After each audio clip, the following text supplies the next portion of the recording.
Hello বন্ধুরা, ইতিমধ্যে বেশ কিছু নতুন ধারাবাহিক আসতে চলেছে স্টার জলসায়।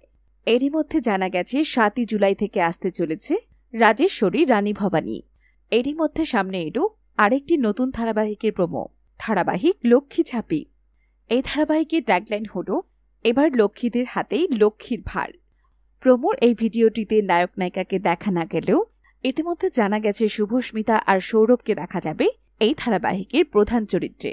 জানা গেছে এই ধারাবাহিকটি আসছে সৃজিত রায় এবং সৌভিক চক্রবর্তীর নতুন প্রোডাকশনের অধীনে।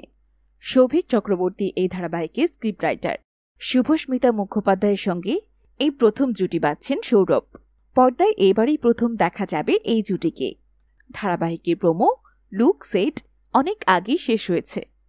শোনা যাচ্ছে জুলাই মাস থেকে শুরু হয়ে যাবে এই ধারাবাহিকের শুটিং।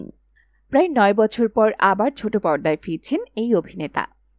তো বন্ধুরা, নতুন ধারাবাহিক লক্ষ্মী ঝাঁপি ধারাবাহিকটি দেখতে তোমরা কতটা আগ্রহী জানাতে পারো কমেন্ট করে। ভিডিওটি ভালো লাগলে লাইক শেয়ার করতে ভুলো না। আর নতুন নতুন ভিডিও পেতে অবশ্যই আমাদের চ্যানেলটি সাবস্ক্রাইব করে রেখো। ধন্যবাদ।